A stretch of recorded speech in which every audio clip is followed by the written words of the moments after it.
This is lecture number 3 of biochemistry first semester. Course title is Biomolecules. तो आज हम देखते हैं optical properties of amino acids. So all amino acids are optically active, which means they can rotate the plane of plane polarized light. तो जितने भी amino acid होता है except for the glycine, they can rotate the plane of plane polarized light. तो क्या होता है normal light में नॉर्मल लाइट का वाइब्रेशन हर डायरेक्शन में होता है. जब वो नॉर्मल लाइट पास करते हैं हम पोलराइजर के थ्रू तो क्या हमें क्या मिलता है प्लेन पोलराइज लाइट मिलता है. तो जब ये वाला प्लेन पोलराइज लाइट हम सैंपल के थ्रू पास करते हैं तो उस सैंपल क्या करवाता है उस लाइट को या तो लेफ़्ट साइड में रोटेट करते हैं या तो राइट साइड में रोटेट करते हैं. तो सैंपल कौन सा हुआ हमारे पास जितने भी कंपाउंड जो भी कंपाउंड्स अगर उसको रोटेट करता है तो क्या होता है वो ऑप्टिकली एक्टिव होता है. ज़रूरी नहीं है कि अमाइनो एसिड्स ही हो. तो जिन हम हमारे केस में क्या है हम अमाइनो एसिड्स पढ़ रहे हैं तो फिर हम अमाइनो एसिड्स जितने भी हैं सारे करते हैं एक्सेप्ट फॉर द ग्लाइसिन. ठीक है. इफ़ रोटेट क्लॉकवाइज अगर क्लॉकवाइज रोटेट करते हैं यानी कि राइट साइड में रोटेट करता है तो उसको हम क्या कहते हैं dextro rotatory. Convention sign convention क्या होता है प्लस साइन या तो स्मॉल लेटर में D. If rotate counter clockwise यानी कि एंटी क्लॉकवाइज रोटेट करवाते हैं तो क्या होता है लीवो रोटेटरी यानी कि साइन लेफ्ट साइड रोटेट करवाते हैं. साइन कन्वेंशन क्या होता है माइनस और यानी कि या small letter L. Optically active compounds contain chiral carbon. जो भी ऑप्टिकली एक्टिव कंपाउंड्स होता है जो भी ऐसा कंपाउंड्स जो प्लेन पोलराइज लाइट को रोटेट करवाता है उनके अंदर क्या होता है कायरल कार्बन होता है. कायरल कार्बन क्या होता है tetrahedral carbon atom with 4 different groups. तो हमारा अमाइनो एसिड्स ऑप्टिकली एक्टिव होता है तो इनके पास कायरल कार्बन होता है. क्यों क्योंकि इसके पास 3-4 अलग अलग ग्रुप होते हैं. एक्सेप्शन हमने बोला था ग्लाइसिन. ग्लाइसिन क्यों एक्सेप्शन है क्योंकि इसके पास 2 ग्रुप सेम है. चारों ग्रुप अलग नहीं है 2 ग्रुप सेम है इसीलिए ये they are not optically active. तो ऑप्टिकली एक्टिव नहीं है तो पोलराइज लाइट को भी रोटेट नहीं करते हैं. तो कंक्लूजन में अगर हम देखा जाए amino acids are optically active. क्यों क्योंकि they contain chiral carbon and therefore they rotate the plane of polarise light. Example क्या है यहाँ पे लिखा है एलेनिन. एलेनिन का चारों ग्रुप अलग होता है तो they are optically active. Exception हमने बोला था ग्लाइसिन. ग्लाइसिन क्यों क्योंकि इसके पास 2 ग्रुप सेम होता है तो they are optically inactive and can not rotate the plane polarise light. Now next हम देखते हैं कि स्टीरियो आइसोमेरिज्म क्या होता है. Stereo isomers have same atomic connectivity but differ in spatial arrangement of the constituent atoms.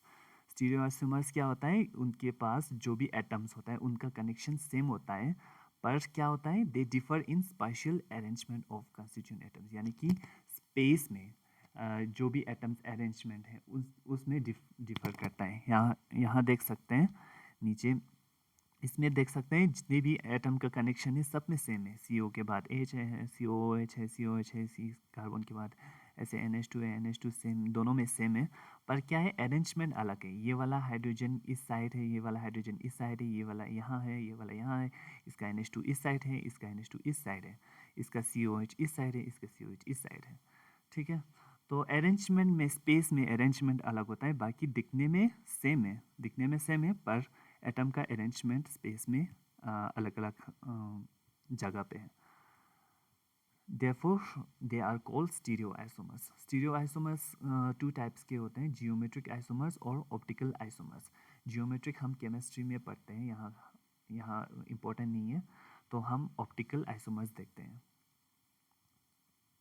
Optical isomers amino acids with chiral carbon can exist in 2 configuration. Amino acids जिसके पास chiral carbon होता है वो क्या कर सकते हैं 2 कन्फिग्रेशन में exist कर सकते हैं. That are non superimposable mirror image of each other. तो उनका mirror image non superimposable होता है. जैसे कि देखना अपना ये है लेफ्ट हैंड का मिरर इमेज कैसा बनेगा राइट हैंड जैसा ही बनेगा. अगर हम लेफ्ट हैंड उठा के राइट हैंड के ऊपर रखें तो वो completely कवर नहीं होगा. So they are non superimposable. They cannot be superimposed. They cannot be cover each other. ठीक है. सिमिलरली हम अमाइनो एसिड्स में भी ऐसे ही बोलते हैं। ये वाला क्या है, एल फॉर्म है अमाइनो एसिड्स का, ये क्या है, डी फॉर्म है अमाइनो एसिड्स का।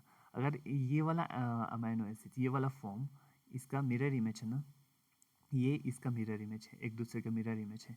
अगर ये वाला उठा के इसके ऊपर रखें तो ये भी कवर नहीं करेगा। So they are also nonsuperimposable mirror image, they can not be superimposed. ठीक है, so this two configurations are called enantiomers. तो इसी दो फॉर्म को ही बोलते हैं इनएंशियोमर्स। ये भी इनएंशियोमर है, ये भी इनएंशियोमर है। Enantiomer is identified by its absolute configuration. अब देखते हैं हम यहाँ पे क्या है, ग्लिसरॉल्डेट है। ये ग्लिसरॉल्डेट क्या होता है, शुगर होता है। तो इसका मिरर इमेज ये वाला है। अगर हम इसको उठा के इस पे रखें तो फिर क्या होगा, नॉन सुपर इम्पोजेबल होगा। तो क्या हुआ, ये दोनों इनएंशियोमर हुआ। अगर इसका ओ एच, इसका ग्लिसरॉल्डेट का ओ एच राइट साइड पे होगा, उसको हम क्या लिखेंगे, डी ग्लिसरॉल्डेट, डी असाइन करेंगे। अगर इसका लेफ्ट साइड पे होगा, एल से लेफ्ट पे याद रखना, डी से राइट याद रखना। अगर एल साइड पे होगा तो फिर हम उसको क्या असाइन करेंगे, एल ग्लिसरॉल्डेट। ठीक है, सिमिलरली हम इसमें देखते हैं, ये वाला क्या है, अमाइनो एसिड है, एलेनिन है। तो एलेनिन का भी दो फॉर्म है, डी और एल। डी और एल इनएंशियोमर है, यानी कि मिरर इमेज है, नॉन सुपर इम्पोजेबल। इसका हम कंपेयर करके देखें, सी ओ एच ये वाला पार्ट यहाँ पे, ये वाला यहाँ पे, ये वाला यहाँ पे, ऐसे कंपेयर करते हैं। बाकी जो रहता है हाइड्रोजन, ये वाला NH2 वाला, ऐसे ही कंपेयर करते हैं। तो NH2 ग्रुप कहाँ पे आया, अब राइट साइड पे आया ना, तो फिर ये वाला क्या हुआ, डी एलेनिन। इसका NH2 ग्रुप का किस साइड आया, लेफ्ट साइड पे, तो इसलिए एलेनिन। ठीक है, all ribosomally incorporated amino acids are L amino acids. जो भी प्रोटीन्स में अमाइनो एसिड होता है वो सब क्या होता है, एल अमाइनो एसिड्स होता है। क्यों होता है, इसका बहुत ही रीज़न होता है, आप डिटेल में उतना नहीं जा सकते हैं, आप फिलहाल यही याद रखना। ठीक है, ये वाला लाइन ही याद रखना। तो नेक्स्ट देखते हैं हम R N S configuration of amino acids. R N S configuration क्या होता है अमाइनो एसिड्स का। Substitution on asymmetric carbon are prioritize by decreasing atomic number, यानी कि higher atomic number are prioritize first. तो ये क्या है, ग्लिसरॉल्डेट है। इसके ये वाला कार्बन का 4 सब्स्टिट्यूएंट है। ठीक है, 4 सब्स्टिट्यूएंट है। इनको कैसे प्रायोरिटाइज, यानी कि नंबरिंग कैसे देना है, उसको नंबर सबसे पहले मिलेगा जिसके पास हायर एटॉमिक नंबर होगा फर्स्ट। तो कार्बन से पहले हम फर्स्ट एटम देखते हैं, पहले हम फर्स्ट एटम देखते हैं, सब में फर्स्ट एटम देखते हैं। तो फर्स्ट एटम देखते हैं हम, ऑक्सीजन का एटॉमिक नंबर क्या होता है, 8 होता है, और इसका हाइड्रोजन का 1 और कार्बन का 6 और 6। तो इन चारों में से सबसे पहले नंबर किसको मिलना चाहिए, ऑक्सीजन को मिलना चाहिए। तो इसको हम क्या लिखेंगे, 1 लिखेंगे, क्योंकि इसको नंबर फर्स्ट मिलना चाहिए। ठीक है, प्रायोरिटाइज फर्स्ट। तो अब इसके बाद हाइड्रोजन का 1 होता है, तो लोवेस्ट एटॉमिक नंबर होता है, इसलिए हम इसको 4 लिखेंगे।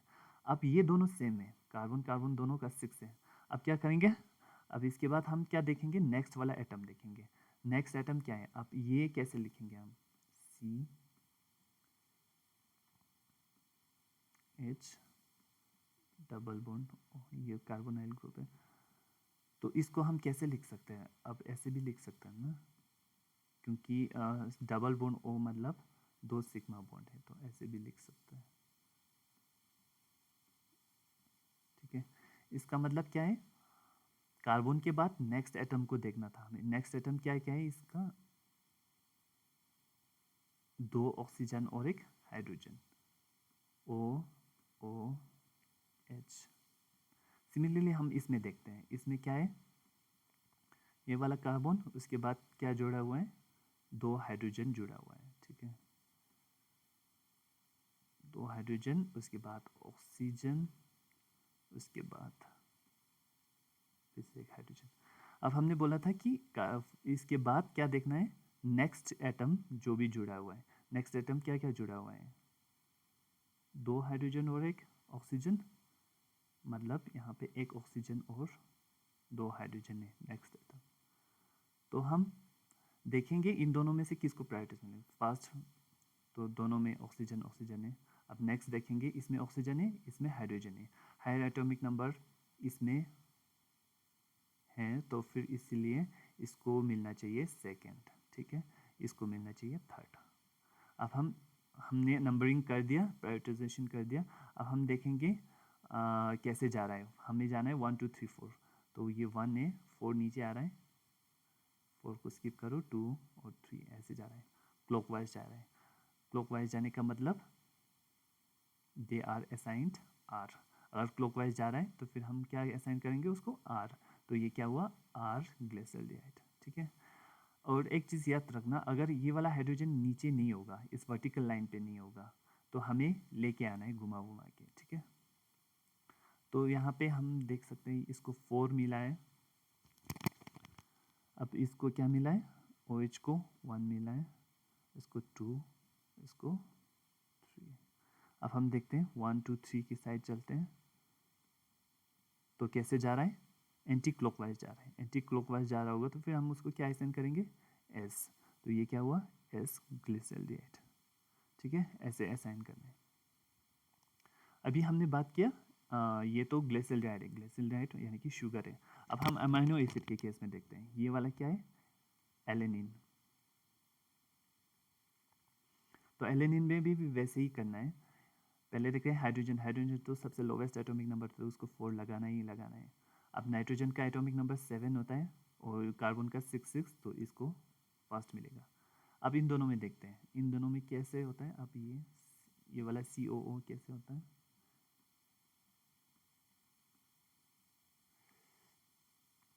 और ये इसका मतलब तो सिंपली क्या है, 3 हाइड्रोजन जुड़ा हुआ है कार्बन के साथ,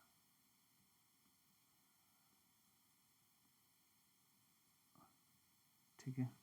अब इन दोनों में से किसको प्रायोरिटी मिलेगा, पहले इसको मिलेगा, क्योंकि और कार्बन के बाद नेक्स्ट ऑक्सीजन है, ये हाइड्रोजन है, ये हायर एटॉमिक नंबर है, तो फिर इसीलिए इसको सेकंड, इसको मिलेगा थर्ड। अब हम 1 2 3 की साइड चलते हैं, 1 2 3 की साइड चलते हैं, कैसे जा रहा है, क्लॉकवाइज जा रहा है, क्लॉकवाइज जा रहा है।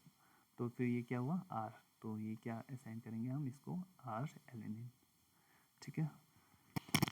अब हम इस केस में देखते हैं, ये क्या है, सेरिन। सेरिन के केस में पहले से ही लिखा हुआ है यहाँ पे 1 2 3 4, हाइड्रोजन को सबसे लोवेस्ट मिलेगा, वो हमें पता है। इसमें नाइट्रोजन 7 एटॉमिक नंबर है, तो फिर इसलिए फर्स्ट, और इसको सेकंड, इसको थर्ड, क्योंकि इसके बाद 2 हाइड्रोजन और 1 ऑक्सीजन है।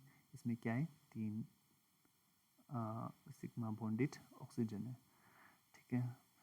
तो हम मैंने बोला था कि ये वाला हाइड्रोजन लोवेस्ट प्रायोरिटी ग्रुप नीचे आना चाहिए, तो पर अब इस केस में नहीं है, ये के कहाँ पे है, ये हॉरिजॉन्टल लाइन पे है। अब वर्टिकल लाइन पे आना चाहिए, ये वाला नीचे आना चाहिए, मतलब यहाँ इस जगह पे आना चाहिए। इसलिए हम क्या करते हैं, इन दोनों का स्वैपिंग करते हैं। अगर स्वैपिंग करने के बाद हाइड्रोजन नीचे आया, ये भी नीचे, ये इस साइड गया। अब सिमिलरली इसके साथ पहले क्या था, हाइड्रोजन के साथ सीधा कौन सा था, NH3 था ना, तो फिर इसको भी लेके आना है, NH3 को भी लेके आना है। तो इसीलिए यहाँ पे भी हम स्वैपिंग करते हैं। यहाँ पे स्वैपिंग करने के बाद CO नेगेटिव यहाँ पे आएगा, NH3 पॉजिटिव ऊपर जाएगा, तो आ गया हमारा हाइड्रोजन नीचे। अब इसके बाद हम देखेंगे कि कैसे जा रहा है, क्लॉकवाइज जा रहा है, एंटी क्लॉकवाइज, 1 से लेके 2 3 ऐसे जाना है। तो ये कैसे जा रहा है, एंटी क्लॉकवाइज जा रहा है, एंटी क्लॉकवाइज जा रहा है, तो फिर एस, तो ये क्या हुआ, एस सेरिन, ठीक है। एक ट्रिक ये भी है कि आपको अगर आपको देखिए कि ये वाला हाइड्रोजन यानी लोवेस्ट प्रायोरिटी ग्रुप वाला प्रायोरिटी वाला हॉरिजॉन्टल लाइन पे होगा, ऐसे होगा, तो फिर आपको क्या करना है, इसी को देख के उसका ऑपोजिट करना है, यानी कि इसी को सीधा देखना है। 1 2 3 ये कैसे जा रहा है, क्लॉकवाइज जा रहा है, क्लॉकवाइज जा रहा होगा तो फिर हम क्या असाइन करते हैं, आर असाइन करते हैं। अब हम इसी का ऑपोजिट लिखना है, ऑपोजिट मतलब ये एस, ऐसे भी लिख सकते हैं, ठीक है। अब नेक्स्ट हम पढ़ेंगे प्रोटीन्स के बारे में, क्लासिफिकेशन, कंपोजिशन एंड फंक्शन।